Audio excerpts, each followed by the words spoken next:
E hoje a gente começa mais um episódio do Conexão Médica. E hoje nós temos aqui nosso convidado, Dr. Gustavo Pfeiffer, coloproctologista, professor da URGS, pioneiro aí nos exames de colonoscopia no Rio Grande do Sul. E a gente vai falar sobre esse tema que é tão importante e que ainda gera tanto desconforto para as pessoas, seja por medo, por preconceito ou desconhecimento. E o objetivo aqui é a gente trazer conhecimento e informação. Tudo bom, Gustavo? Tudo bem, muito bom dia. Obrigado novamente pelo convite.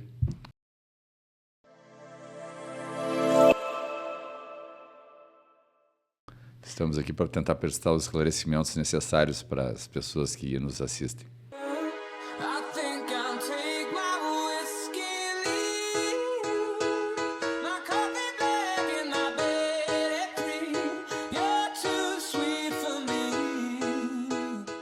Então vamos lá.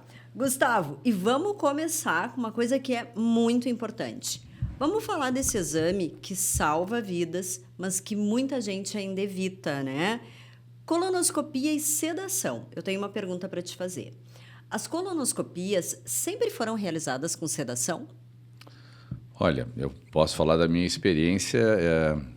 Na verdade, sim, mas não necessariamente ou obrigatoriamente elas devem ser realizadas com sedação. Mas o que acontece? No começo, né, quando eu comecei a fazer colonoscopia, nós fazíamos sedação. Na verdade, os médicos que realizavam os exames, né, as colonoscopias, eles próprios realizavam a sedação. Em níveis variados, né, porque a sedação ela pode ser superficial, pode ser uma sedação média ou uma sedação mais profunda. Normalmente era uma sedação, eu realizava uma sedação suave, leve, que a gente chama de ansiólise, né? Onde a pessoa fica acordada, ela conversa, né? Então nós temos uma comunicação plena, ela coopera durante o procedimento, né? E sempre foi muito tranquilo. Com o passar do tempo, eu me lembro que eu li um artigo publicado numa revista internacional, uma revista americana, no início dos anos 2000, e já nos Estados Unidos havia um movimento para a participação dos médicos anestesiologistas. Tá? As razões naquela época que eram colocadas na revista eram porque estava se usando mais Propofol, né, que é um anestésico para a sedação, né, a sedação mais profunda. E normalmente esse anestésico era administrado e é administrado pelos anestesiologistas. Depois, um outro problema enfrentado também que poderia justificar isso aí era a questão do pagamento do procedimento, né? Porque os médicos que executavam o procedimento, né, e faziam a sedação, eles não recebiam pela sedação, apenas pelo procedimento. E também acontecia de, muitas vezes, se havia a necessidade de um anestesiologista por alguma questão de paciente apresentar algum fator de risco que precisasse de um outro médico para fazer esse procedimento de sedação, o valor pago era dividido entre os dois profissionais. Então, diminuía o ganho do profissional que realizava a colonoscopia. Sim. E a terceira razão colocada nesse artigo era por marketing médico. Tá? E o que começou a acontecer aqui no Brasil, pelo menos aqui no Rio Grande do Sul? Os hospitais eles começaram a buscar acreditações internacionais, tipo pela Joint Commission International, né? Então, isso aí colocava o hospital num ranking melhor, internacionalmente falando, né? E para que isso acontecesse, diziam os hospitais que era necessária a participação em sedação de um outro profissional, normalmente médico anestesiologista. E então isso, na verdade, começou a fazer parte dos procedimentos. Atualmente, em alguns hospitais, é obrigatória a participação de médico anestesiologista, né, se for feita a sedação. Em alguns outros serviços, em clínicas, isso não acontece.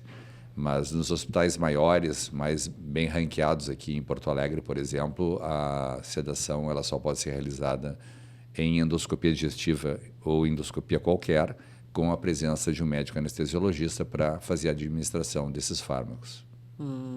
E quais os benefícios de realizar o exame sem sedação? Pois é. Isso é uma coisa Isso é um fato interessante, porque se você falar com profissionais de saúde, enfermagem ou mesmo médicos mais jovens, se você falar em colonoscopia sem sedação, é um pavor, né? As pessoas, não, mas isso é impossível, é extremamente doloroso o exame, não pode ser feito. Não, na verdade, não. Culturalmente aqui, nós achamos que a sedação faz parte desse tipo de procedimento. Não é verdade. Existem muitos países, né, onde a sedação não na verdade, onde os exames são realizados normalmente sem sedação, né? Então, não é um item obrigatório, né? Quais são as vantagens de fazer sem sedação? Por exemplo, eu faço exames sem sedação também, né? Não vejo nenhum problema, desde que a pessoa esteja motivada para fazer e queira fazer, tá? Mas quais são os benefícios de fazer sem sedação? Primeiro, tempo, né? Se a pessoa é submetida a um procedimento com sedação, ela vai ficar mais tempo afastada do trabalho, né? Provavelmente aquele dia ela não vai voltar às suas atividades normais, ela vai ter que voltar para casa, repousar, ela vai ficar mais tempo na clínica ou no hospital para se recuperar da sedação, tá? Sem sedação, ela tem o dia normal dela, ela pode trabalhar, pode dirigir, pode se deslocar, assinar documentos, fazer o que ela tiver que fazer, a rotina normal. Nós temos que pensar também no segundo fator relacionado com o tempo. Por exemplo, se a pessoa faz sob sedação, ela não vai sair do hospital desacompanhada. Então, ela vai precisar de uma outra pessoa que vai ter que abrir mão, né, do tempo dela naquele dia para ir para o hospital, aguardar a pessoa se recuperar da sedação, ou ir quando for chamada para buscá-la, né, se deslocar e transportar a pessoa até a sua residência. Segundo, é que a sedação realizada pelos anestesiologistas normalmente é uma sedação profunda. E a sedação profunda tem, na verdade, problemas, né? Problemas podem surgir com sedação profunda, né? Então, assim, arritmias cardíacas, ou se a pessoa já tem arritmia cardíaca, ela pode ser acentuada. Depressão respiratória, né? Que é uma coisa que pode acontecer também. Um choque anafilático, né? Ou alergia a algum tipo de droga, né? Então, essas coisas elas devem ser levadas em consideração. Um terceiro fator importante é que muitos não, mas alguns planos de saúde eles não dão cobertura para sedação. Ou mesmo se a pessoa não tem plano de saúde, ela vai ter que pagar o anestesiologista. Claro. Tá? Então, isso é um fator também. Às vezes, existem planos de saúde que o valor pago, né, só para a gente fazer aqui uma comparação, para que as pessoas entendam melhor também.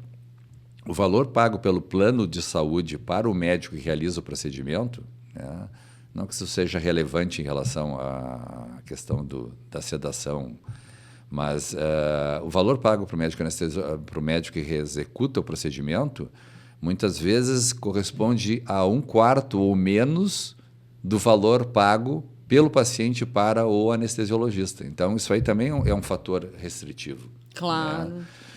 Eu diria assim, por último, né, é que o paciente que está submetido a uma sedação profunda, ele, na verdade, ele não manifesta dor. Sim. Né? Então, isso pode propiciar para que médicos que não tenham tanta competência, de repente, possam determinar lesões, né, causar lesões que não seriam causadas se o paciente tivesse mais acordado e pudesse reagir. Claro. E informar que ele está sentindo dor, né? Muita dor. Sim, que ele está desconfortável. Muito interessante o que tu falou, porque até tu falaste uma coisa que me chamou a atenção. Porque tu disse o seguinte, né? No caso quando faço com sedação, né? Como é que eu vou saber? Se eu sempre fiz com sedação, eu não tenho nem parâmetro para saber se o exame seria dolorido ou não. Porque eu nunca senti nada, porque estava sedada. Então, olha que interessante isso. E uma das coisas que a gente tem medo em qualquer cirurgia, não estou falando nem do exame, mas a gente sempre tem muito medo da anestesia, né? Então, assim, fazer um exame, que nem uma colonoscopia, sem sedação, eu vejo muitas vantagens quando tu traz isso pra gente. Porque uma das coisas tem muitas pessoas hoje que são sozinhas. E até ali pela idade, né? Por exemplo, os filhos já saíram de casa. Se a pessoa é sozinha, ela vai depender de quem para acompanhá-la num exame de colonoscopia, se ela vai ser sedada. Então, dar a possibilidade da pessoa não ser sedada e que ela possa ir desacompanhada fazer o exame, eu acho sensacional. Não, isso inclusive, eu vou fazer uma observação em relação a uma coisa que nós não falamos muito, mas, por exemplo, desde 2008 eu adoto fazer a colonoscopia com injeção de água no colo ao invés de insuflação com gases, né? No caso, ar comprimido ou gás carbônico que se utiliza já em alguns hospitais, né? Então, isso já está demonstrado de maneira cabal que diminui o desconforto, facilita o exame, torna o procedimento de introdução do aparelho bem mais rápido, tá? E, na verdade, isso aí aparece na literatura médica a primeira vez em 1988, se eu não estou enganado. Tá? 2 médicos americanos verificaram que com a utilização de água na colonoscopia era mais fácil passar pelo intestino de pacientes com doença diverticular. Né? E depois os japoneses começaram a realmente utilizar de rotina, né? Não todos os japoneses, mas serviços, né? Começaram a desenvolver técnicas para usar água como método para abrir o cólon, digamos assim, né? E facilitar o exame. Mas, voltando à questão da sem sedação, existe um médico americano de origem coreana, se eu não estou enganado, que aborda muito esse aspecto de fazer sem sedação, utilizando água, em pacientes que, de repente, não têm familiares, né? Então, ele trabalha no Hospital de Veteranos de Guerra nos Estados Unidos e, muitas vezes, os pacientes moram sozinhos, não tem quem acompanhe eles para o hospital e fazer com sedação é um problema para eles, né? Então, só para mostrar um exemplo do que tu abordaste agora há pouco. Claro. Isso é bastante interessante. E tu tem algum exemplo de um paciente teu que tu tenha feito sem sedação? Qual foi o feedback da pessoa? Tu teria isso para contar para gente? Eu posso te dar alguns exemplos aqui. Tá, então, eu vou apresentar um dos primeiros assim que eu mais recordo, né? Eu fui chamado uma vez, logo nos anos 90, eu fui chamado para fazer uma colonoscopia numa adolescente de 13 anos. Tá? E eu disse, poxa, eu fiquei preocupado em eu mesmo sedá-la, mas não pensei em chamar um anestesiologista, porque naquela época nem me passava pela cabeça chamar anestesiologista para sedar uma pessoa, né? Já que eu já fazia isso de rotina. Sim. Então, assim, eu não utilizei medicamento algum, né? Fui só conversando, fiz o exame, ela não reclamou de nada, foi ótimo, tudo bem. E era uma moça de 13 anos, né? Uma adolescente de 13 anos. Um outro exemplo interessante é o seguinte, um colega anestesiologista da equipe que faz procedimentos anestesiológicos para mim, estava numa série de exames que eu estava realizando, ele estava presente numa série de exames que eu estava realizando e ele fazia a sedação dos pacientes, até que chegou um paciente e disse assim, olha, eu não quero sedação. Eu disse, tudo bem.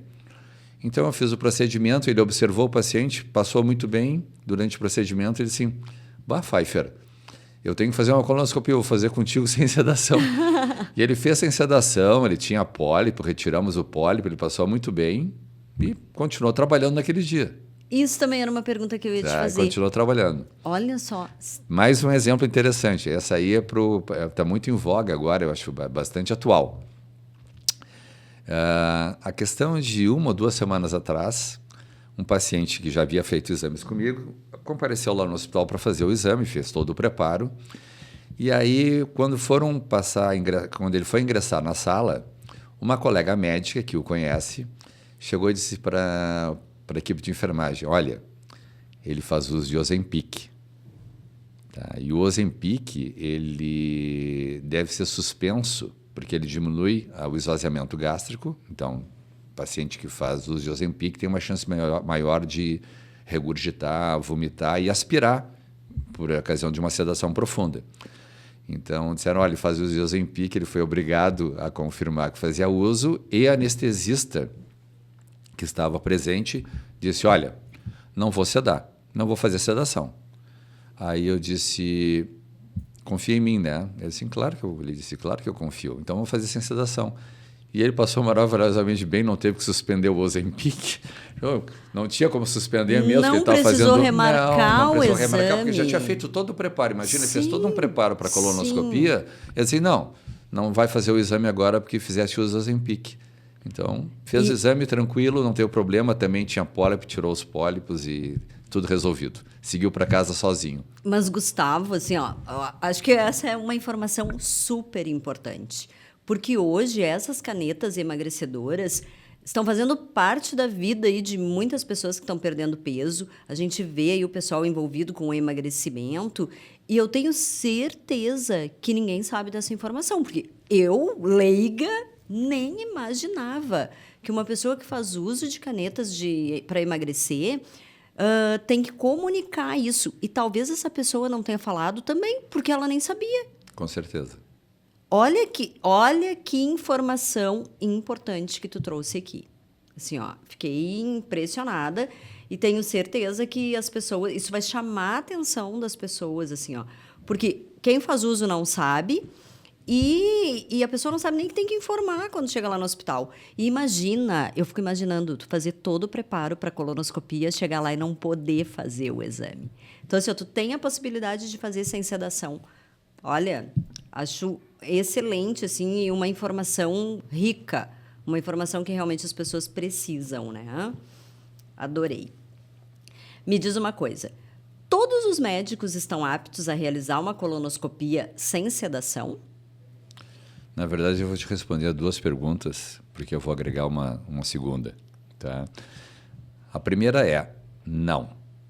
Nem todos os médicos estão capacitados a fazer o exame sem sedação. Por quê? Porque muitos já começaram a realizar os procedimentos com sedação profunda. Então, eles não têm essa experiência. Tá? Outra coisa, realizar exame sem sedação existe extrema competência. Então, a pessoa tem que ser realmente hábil, saber manejar o equipamento, né? E isso também não é certeza que ela vai conseguir fazer todos os exames sem sedação. Não. Então, aí eu vou para a minha segunda pergunta. Assim, todos os pacientes podem fazer colonoscopia sem sedação? Então, assim, olha, a gente não pode dizer que 100% possa fazer. O que a gente observa? Colonoscopias em homens, elas, mundialmente falando, pelo menos a nível de mundo ocidental, elas são mais fáceis. Aí vamos perguntar assim, mas por que colonoscopias em mulheres, em geral, são mais difíceis? Não que sejam tão difíceis, mas por que elas são mais difíceis? Um estudo realizado na Inglaterra levantou como hipótese que a mulher tem um intestino grosso mais longo, principalmente um segmento do intestino grosso chamado de cólon transverso. Né? Então, a gente tem que lembrar que o cólon é sinuoso, ele não é um cano reto, então a gente tem que realizar manobras para tentar retificar esses segmentos e tornar mais fácil a passagem do aparelho. Um outro problema que pode também dificultar esse exame nas mulheres é que, por exemplo, mulheres podem ser submetidas a cirurgias, né, como a esterectomia ou forectomia, retirada de ovário, ovários, e esses procedimentos podem determinar a aderência do intestino naquele local onde o órgão anteriormente estava. Sim. Então, fazendo com que o intestino apresente flexuras mais agudas e que não podem ser desfeitas pela aderência. Então, tentar forçar a passagem por aqueles segmentos ali sem sedação pode ser mais desagradável, maior, né, provocar um desconforto maior. Mas seria isso. Então, na verdade, a pessoa tem que estar motivada. Claro. Entende? Eu tenho que estar motivado. Se olha, não quero fazer com sedação, né? E assim, minha experiência, eu tenho uma experiência pessoal em relação à endoscopia digestiva alta, e eu acho que isso aí também é consenso entre os colegas, tá? Entre os pacientes também. Um exame de endoscopia digestiva alta para ver esôfago, estômago, duodeno sem sedação é muitíssimas vezes mais desagradável do que fazer uma colonoscopia. A colonoscopia não é tão desagradável como a endoscopia digestiva alta, Olha sem só. sedação. Tá? E quando existe desconforto, normalmente é um desconforto passageiro breve, quando se faz colonoscopia sem sedação, né? Quando ele existe. Sim. Isso relatado pelas pessoas que comigo fizeram e que passaram muito bem. Mas olha, assim, é interessante isso, né? E aí eu queria te fazer uma pergunta. Tu falaste dessa técnica com água, né? Não entendo muito assim, porque eu sou leiga, claro.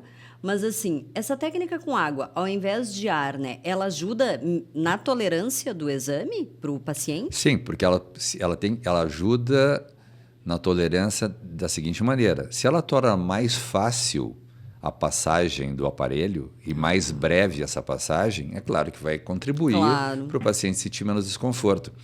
E só para que as pessoas entendam quais são os benefícios da água, né, eu vou prestar alguns esclarecimentos. Então vamos lá, vamos falar um pouco de física. O ar é compressível, tá? A água praticamente não. Então essa é a primeira coisa. O que acontece com o ar? Uma outra coisa, né? Vou dar um cenário completo. Né? O ar eu não enxergo. Ou o gás carbônico eu não enxergo. Sim. Né? E o gás carbônico e o ar eu vou insuflando o intestino, ele abre e daqui a pouco ele fecha de novo. Por quê? Porque esses gases eles foram embora, eles foram para outros segmentos do intestino. Tá? A água não, a água eu consigo enxergar. Um outro detalhe, eu não consigo mensurar, medir o volume de ar ou de gás carbônico que eu estou colocando. Claro. A água, eu consigo. Né? Como eu utilizo normalmente agora a gente tem bomba de injeção de água, né?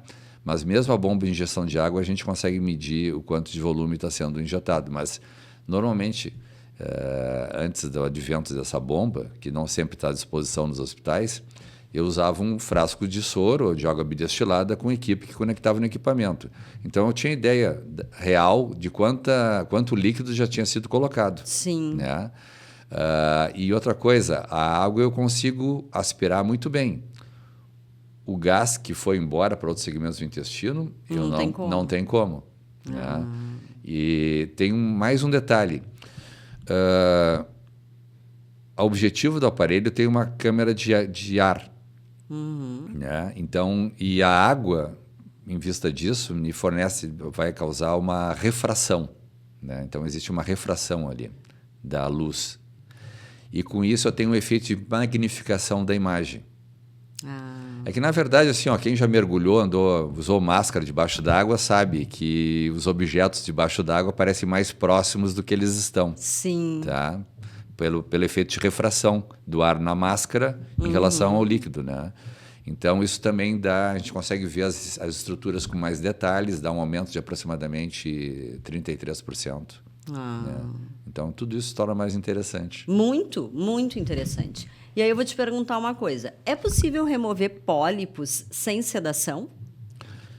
Certamente, porque, na verdade, a inervação do tubo digestivo ela é distinta da inervação da pele.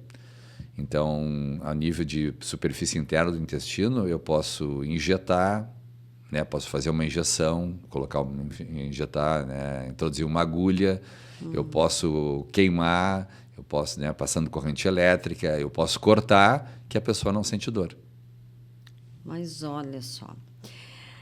Bom, assim, acho que foi muito esclarecedor e trouxe muita coisa a respeito de não sedação no exame de colonoscopia. Tenho certeza que a partir desse episódio aqui do Conexão Médica, muitas pessoas vão questionar, perguntar, porque hoje eu, como leiga, eu nem perguntaria nada sobre o exame, né? E aí, não, o exame é obrigado a ser com sedação. E aí, com essa série de vantagens que tu trouxeste aí, inclusive financeiras, de pessoas que não têm um plano de saúde e que precisam fazer o exame e que muitas vezes não fazem por custo, e aí poderiam fazer o exame sem sedação. Né? Se me permitires, eu até vou fazer uma observação que eu poderia ter feito antes, né? Eu já tive um paciente que não queria fazer a colonoscopia pela sedação. Se eu não quero, eu tenho medo de sedação, não quero ser sedado. Mas eu acredito. Então, quero ser sedado. Olha só. Mas vamos lá. Vamos falar um pouquinho de eficácia e limitações do exame. Eu até lembro que tu esteve aqui com a gente num outro episódio e tu falaste sobre isso, ficou na minha cabeça. Eu disse, eu vou perguntar numa próxima vez pro Gustavo. A colonoscopia pode ser incompleta? Eu me lembro que tu comentou alguma coisa em relação a isso. Como assim, né? Se ela pode ser completa, incompleta? Queria que tu falasse um pouquinho disso pra gente. Assim, ó, infelizmente isso acontece, né? E é um assunto delicado, né? Porque, na verdade, ela pode ser incompleta, tá? Para que as pessoas entendam. O que é uma colonoscopia completa? Uma colonoscopia completa é quando o aparelho atinge o fundo da porção inicial do intestino grosso, que é chamada de seco. Tá?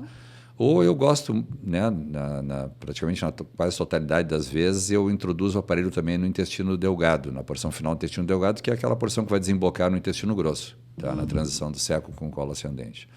Então, isso é uma colonoscopia completa, né? Quando ela é incompleta, isso aí deve ser informado para o paciente, né?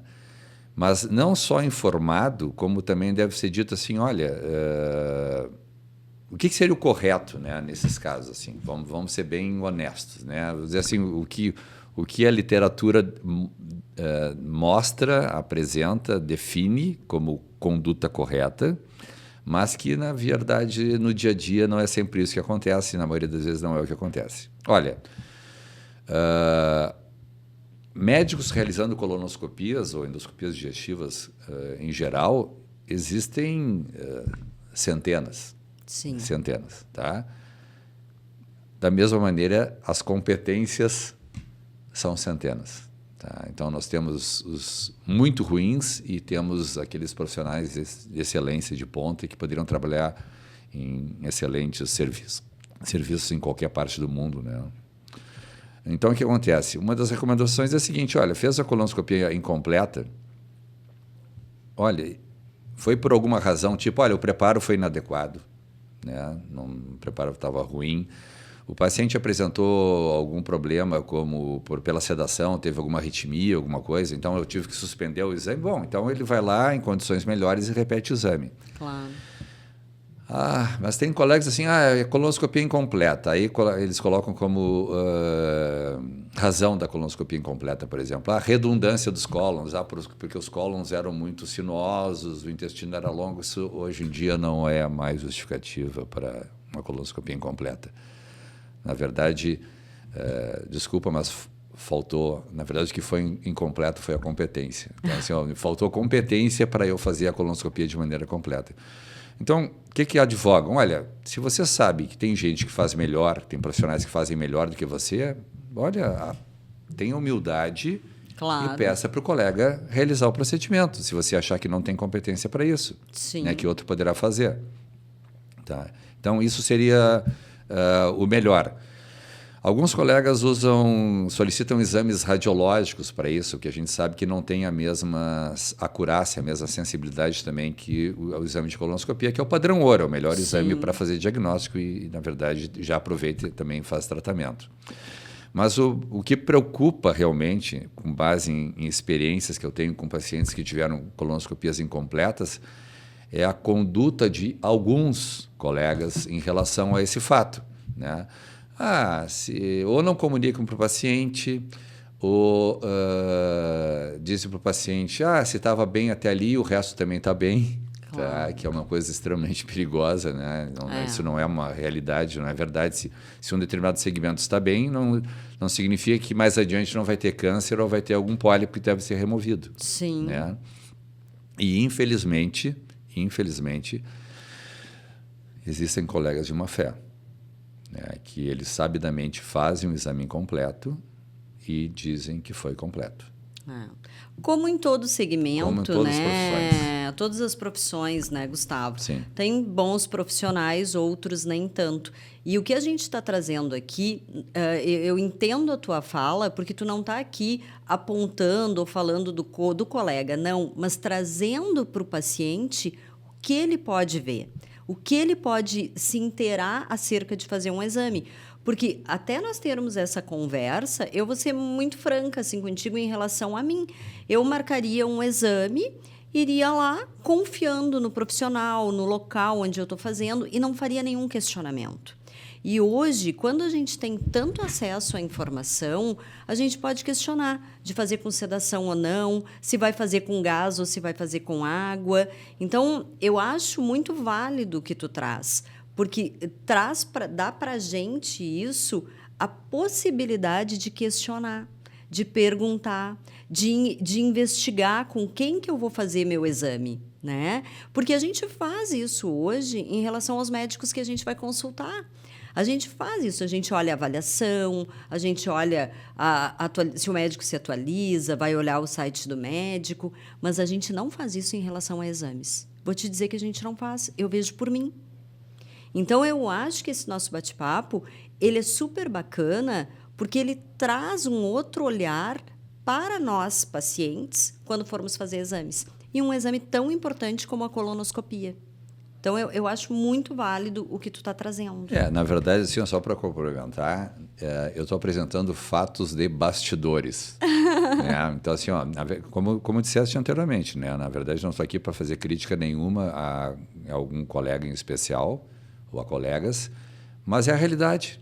E a gente a gente não pode fugir dessa realidade. Né? Eu sinto se as pessoas ficam preocupadas porque eu estou apresentando esses fatos, mas eles existem, não adianta eu virar o rosto para o lado e fingir que isso não acontece. Exato. E, inclusive, assim, se as pessoas que submeteram-se a algum exame, foram submetidas a algum exame, elas têm alguma dúvida, eu não vejo problema nenhum de elas solicitarem uma segunda opinião. Pega o exame, leva para o profissional e diz, olha, doutor, eu fiz esse exame aqui, o que o senhor acha? Como é que ele está?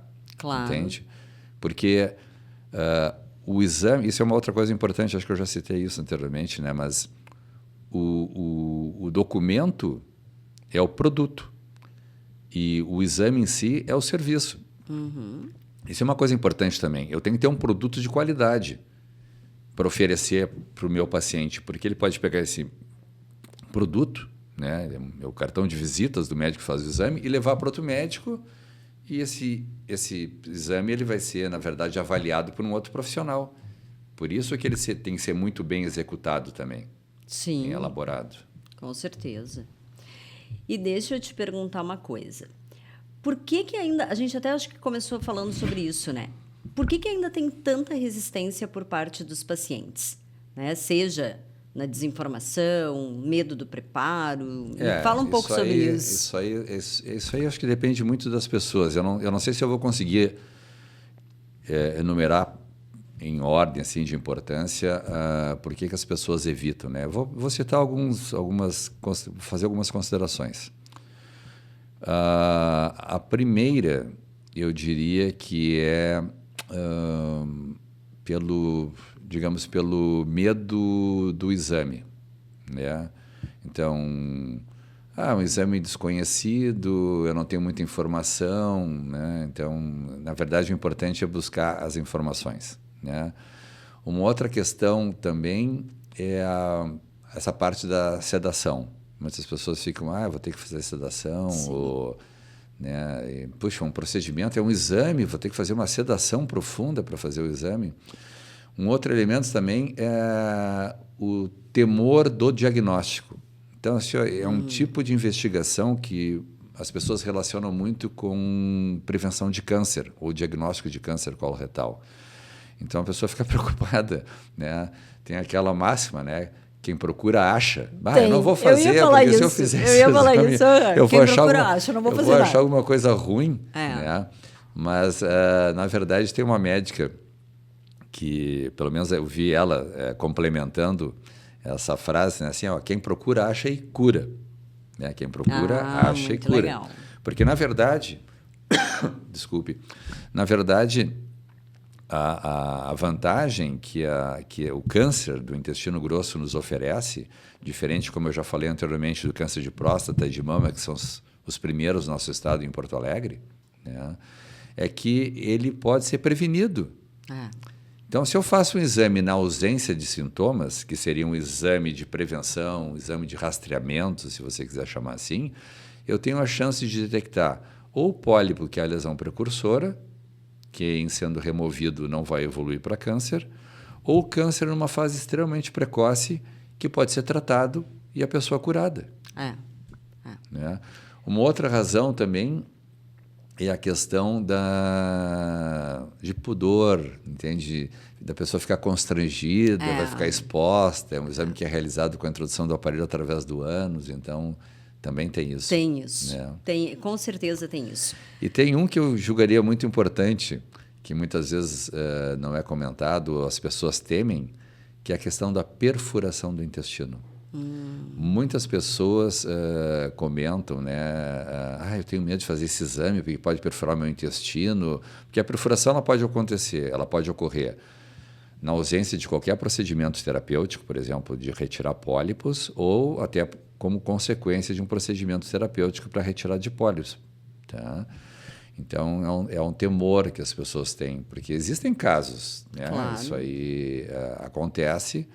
E as pessoas, claro que essas coisas ruins, elas voam, né? Todo mundo fica sabendo. Elas prevalecem, né? Eu acho que, sei lá, a estatística deve ser muito pouco. Não, é né? mínima, mínima. E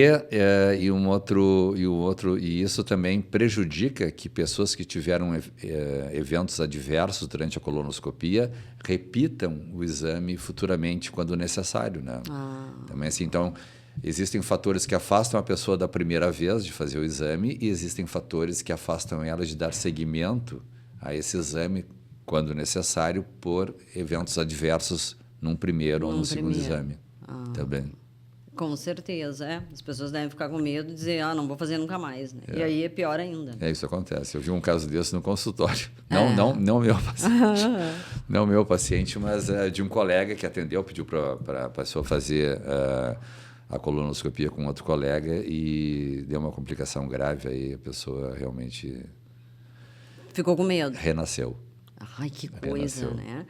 Mas todo procedimento tem um nível de risco, né? E o que a gente vê aqui é risco-benefício, né? Sim. Os benefícios da colonoscopia excedem em muitos, né? Exato. Eventuais. E me fala uma coisa. Câncer detectado precocemente pode ser tratado com sucesso? Por colonoscopia? Pode. Tá. Isso eu acho bárbaro. Isso é uma coisa incrível, né? Porque assim, cada vez que eu vou fazer os meus exames de mamografia e tal, por que a gente vai com... Eu vou com muito mais medo, né? Porque se der alguma coisa, não tenho o que fazer, assim. Eu vou ter que começar um tratamento lá. Mas saber disso, assim, que ele pode ser o câncer detectado precocemente na colonoscopia, ele já pode ser tratado ali, é sensacional. Isso pode, sim. Existem critérios para fazer esse tratamento, né? Não é qualquer tipo de câncer, tem que ser um câncer precoce. Né? Um dos critérios histológicos é que, em termos de profundidade de invasão, porque no mundo ocidental, né, diferente do que acontece na Ásia, no Japão, no mundo ocidental nós seguimos digamos, os critérios da Organização Mundial de Saúde. Tá? Então, assim, o que nós consideramos câncer no intestino? Não estou falando de outros cânceres, estou falando do intestino grosso. Né? O intestino grosso tem camadas, então tem a mucosa, a submucosa, a muscular própria e depois a serosa, que é o peritônio. Né? Então, assim, se o câncer que se originou na mucosa, de células de revestimento epiteliais, aí eu já falei câncer, vou falar em neoplasia. Se esse tumor, não estou falando se é benigno ou maligno, ele está restrito à mucosa ou até à muscular da mucosa, que é uma camada que fica entre a mucosa e a submucosa, ele não é considerado câncer aqui no mundo ocidental. Tá? Ele é considerado uma neoplasia, mas não é chamado de câncer. Para quê? Para evitar o que a gente chama de overtreatment, que é assim, eu vou operar, mas não tem necessidade. Por quê? Porque aquela lesão ela não tem a capacidade de metastasizar. Então, assim, ela não tem a capacidade de enviar células na corrente circulatória ou para outros órgãos, pulmão, fígado, etc. Então, ela pode ser tratada localmente. Tá? Quando ela invade a submucosa, aí ela já é chamada de câncer. Dependendo das características da lesão em si e da profundidade de invasão, que até hoje em dia já não está sendo tão considerada como um elemento fundamental para que o tratamento seja local, mas até bem pouco tempo era de 1000 micra, que é 1 milímetro, né? Esse pode ser tratado localmente através de colonoscopia. Tá? Então, aí é chamado... Aí, quando ele invadiu a submucosa, aqui é chamado de câncer. Né? No Japão, o critério já é citológico. Né? Então, dependendo das características da célula, independentemente de ter ou não ter invasão de submucosa, eles já chamam a neoplasia de câncer. Né? E aí já... Não, é só uma questão de classificação. A conduta é a mesma. É a mesma. Mas para eles aquilo ali já é câncer, para nós não. Não. Isso. Tá. Tá bem. E quando esse câncer ele é detectado e se ele for tratado ali no exame, se ele puder ser tratado no exame, mesmo assim o paciente precisa ter o acompanhamento oncológico, clínico, fazer quimioterapia, essas coisas ou não? Não, se é um procedimento entendido, né, considerado curativo, não. Ele vai fazer o acompanhamento com o médico que o tratou. Sim. Né, mas não precisa fazer outro acompanhamento. E aí ele tem que fazer mais, como é que eu vou te dizer? Ele vai fazer em intervalo menor de tempo os exames de colonoscopia para cuidar? Na verdade, sim, porque esses pacientes têm um risco maior de ter outros cânceres de intestino. Então, na verdade, tem que ser muito bem avaliado. E ele faz seguimento, né? Ele vai fazer depois segmento para verificar como é que ficou aquela área que foi tratada e também faz um segmento com períodos mais curtos, né, para avaliar a presença ou o aparecimento de outras lesões. Mas imagina, né? Já detecta, já trata num exame. Olha... e é o que tu falaste, né? Só com a colonoscopia. Sim. Porque os outros exames, o pessoal fala muito, agora tem a cápsula endoscópica. A cápsula endoscópica, quando muito, consegue enxergar alguma lesão, mas não vai tratar nada. Não vai tratar nada. Os exames radiológicos, né? A minha dissertação de mestrado foi sobre colonoscopia virtual. Né? E eu fiquei muito preocupado naquela época, quando fiz o trabalho, porque a gente achava que a colonoscopia virtual vai substituir a colonoscopia convencional. Né? A colonoscopia virtual ela é feita com ou tomografia computadorizada helicoidal ou ressonância magnética. Se for a ressonância magnética, não tem que usar, eles usavam ar ou gás carbônico, a ressonância magnética se usa um líquido gadolínio. Né? Mas aí os resultados são muito inferiores, então só pega lesões realmente exofíticas, não lesões planas, né? Como se fosse um carpete ou deprimidas. E a acurácia é bem inferior da colonoscopia, além do que como a cápsula endoscópica não trata, né? Sim. Só no máximo faz o diagnóstico. E me diz uma coisa, falando sobre isso, o que tu pensa sobre médicos de outras especialidades solicitando colonoscopia como rastreio? Eu acho louvável. E assim, até vou fazer uma consideração aqui que eu escrevi uma matéria sobre isso aí. Acho que foi em 2001, né? O Colégio Americano de Ginecologistas e Obstetras definiu uma diretriz para os seus médicos associados, dizendo para eles, na verdade, orientarem as suas clientes, pacientes, na questão de prevenção de câncer coloretal. Não necessariamente fazendo colonoscopia, porque existem outros testes que não vão detectar pólipos precursores, mas muito mais cânceres, né? Por exemplo, como a pesquisa sangue oculto nas fezes, né? Mas a colonoscopia segue sendo o padrão ouro para fazer esse diagnóstico, né? E a grande vantagem dela é que ela detecta as lesões precursoras. A pesquisa sangue oculto nas fezes raramente detecta pólipos, né? Quando detecta já é câncer. Quando detecta, não necessariamente detecta todos os cânceres do intestino. Sim. Tá? Então, isso é uma coisa muito interessante. Agora, o que eu julgo super importante, porque eu sempre digo, quando eu tenho essa oportunidade, assim, quem é o clínico da mulher? O clínico da mulher é o ginecologista. Sim. Então, assim, se o ginecologista se preocupa em relação às suas pacientes com câncer de mama, câncer de útero, colo de útero, né? e outros cânceres relacionados ao sexo biológico feminino, digamos assim. Sendo o câncer de intestino o segundo câncer mais incidente nas mulheres, no Rio Grande do Sul e em Porto Alegre, eles têm que se preocupar com isso também e começar a solicitar esse tipo de investigação. Hoje já aos 45 anos de idade, né? Então, os 45 são os novos 50. Sim. Tá? Porque os cânceres começaram mundialmente a aparecer em indivíduos mais jovens, né? Mais precocemente. Então, a idade baixou de 50 para 45. Agora, o que eu julgo realmente importante é que paciente qualquer escolha um profissional para dar seguimento, né, para realizar o exame, conversar sobre o exame, obter informações e dar seguimento futuro com esse profissional.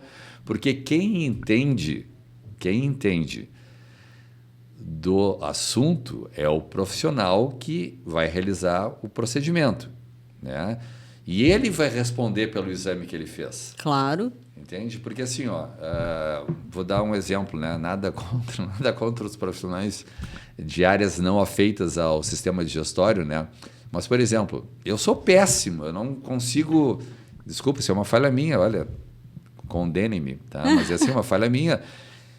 Eu nunca me interessei muito, mesmo durante a faculdade, tenho que confessar, não aprendi, né? Eu não sei interpretar um eletrocardiograma, né? Então, assim, poxa, isso aqui é um especialista que tem que, na verdade, interpretar. Claro. Tá? Então, assim, outros profissionais, sem nenhum demérito para eles, se eu pego uma colonoscopia, né, um laudo de colonoscopia, e o laudo diz ali cólons e reto normais, né, sem alterações significativas, eu vou acreditar no que está escrito ali. Sim. Eu não tenho a condição técnica para pegar o exame e dizer assim, olhar. Vamos avaliar aqui se a documentação fotográfica foi bem feita. Vamos avaliar se concordo. o tempo de retirada foi adequado. Né? Então, tem tudo isso. Tem tudo isso. Então, assim, eu acho importante os profissionais outros, de outras áreas, solicitarem, louvável, mas os esclarecimentos eles têm que ser prestados pelo profissional que realiza e, de preferência, que esse profissional dê seguimento aos demais exames realizados no futuro.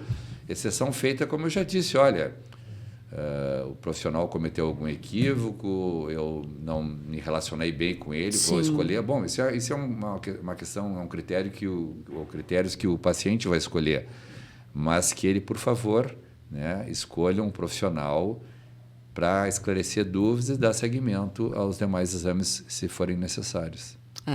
Não, e o que tu falou, eu concordo plenamente, porque assim, às vezes a gente vai no próprio ginecologista, né? E ele pede ali o exame do HPV, ele pede vários exames, ele está tratando, olhando, por exemplo, menopausa, que agora está muito em voga, é um assunto que se fala muito, até porque as mulheres entraram na menopausa aos 45, 48, 50 anos, e elas estão muito ativas, muito mais do que as nossas mães, né?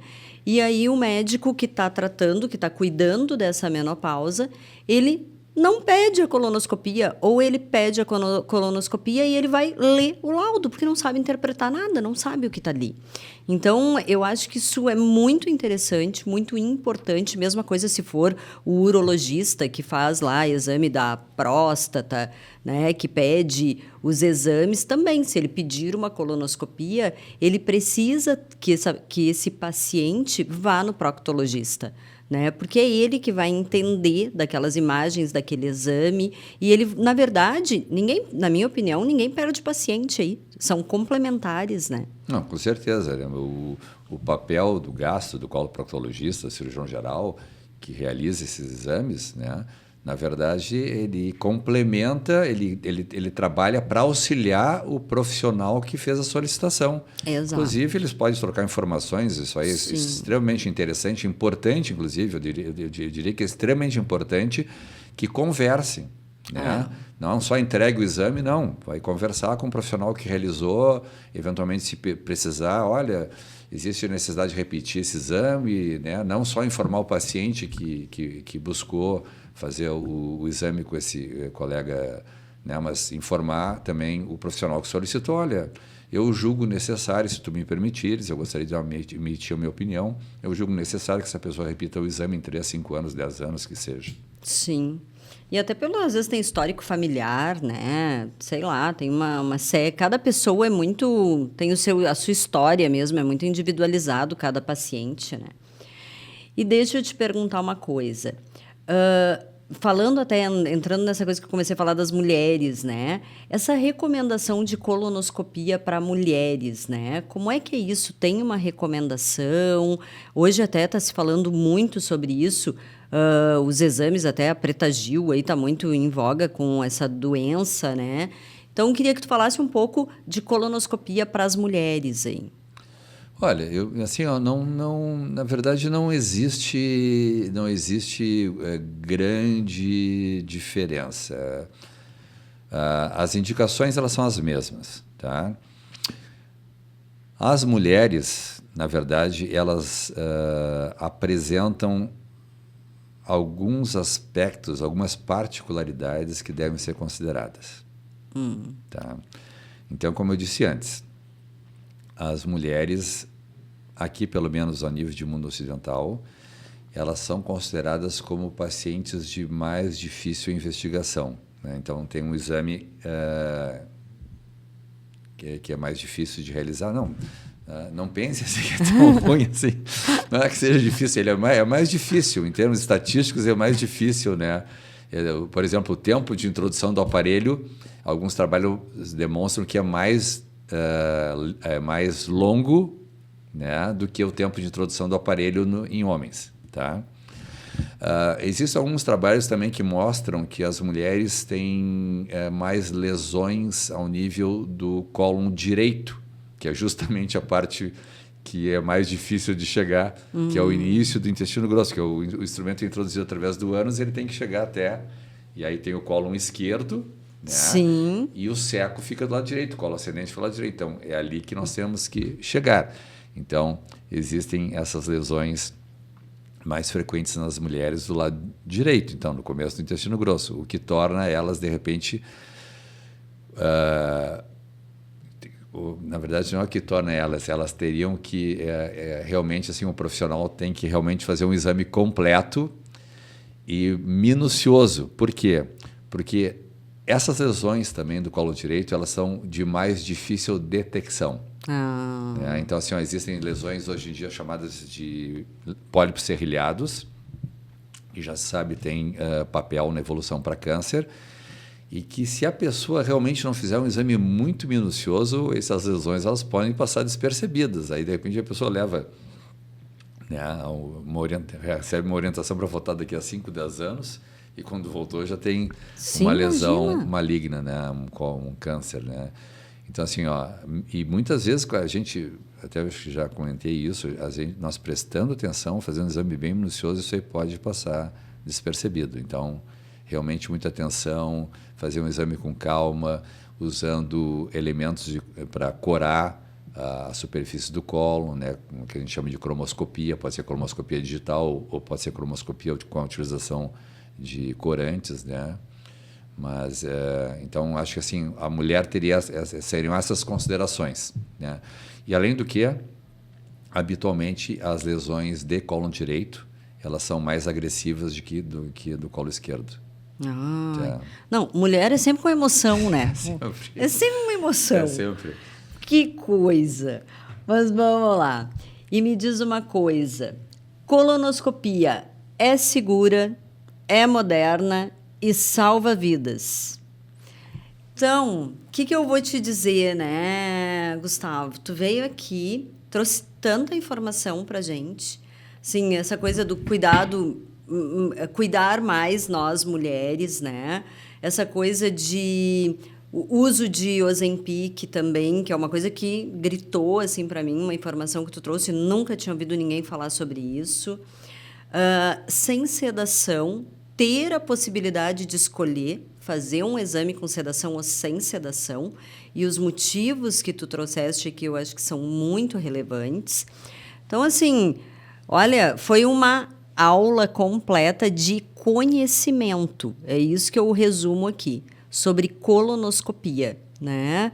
para nós que entendemos tão pouco e que, sim, eu concordo contigo, ainda tem tanto tabu sobre esse exame. E aí uma coisa que, para mim, assim, se eu pudesse resumir, Cláudia, o que te marcou em tantas coisas interessantes que o Gustavo falou aqui, importantes? O exame que trata. Ele é um procedimento, na verdade, ele é difícil até definir colonoscopia. Alguns chamam de teste, outros chamam de exame, chamam de método, de procedimento, mas ele envolve tantas coisas que exame seria uma definição muito... Né? Não seria uma definição adequada, né? Porque, na verdade, nós temos uma colonoscopia diagnóstica e temos colonoscopia terapêutica. Né? Não, eu acho assim que é super importante essa fala, porque o que eu vou te dizer, assim, esse episódio do Conexão Médica, para mim, ele diminui muito o medo e dá a vontade de fazer. Porque tu imagina um exame, tu vai fazer um exame, tu tem um pólipo, tu já vai tratar. Então, eu acho que as pessoas têm que realmente que ouvir, isso é super necessário. Então, eu só tenho a te agradecer. Eu só vou fazer uma coisa, uma observação aqui, final, né? Que muitas vezes as pessoas vão no consultório e dizem assim, bah, doutor, mas eu não estou sentindo nada. Para que eu vou fazer um exame? Né? Eu digo, aí eu presto o seguinte esclarecimento. Existem, vamos botar assim, duas situações bem distintas, né? Para que eu vou pedir um exame? Né? Então, assim, se a pessoa apresenta manifestações, sintomas, sinais, eu vou pedir um exame pensando na possibilidade de estabelecer um diagnóstico. Sim. Então, ela tem manifestações. Tá?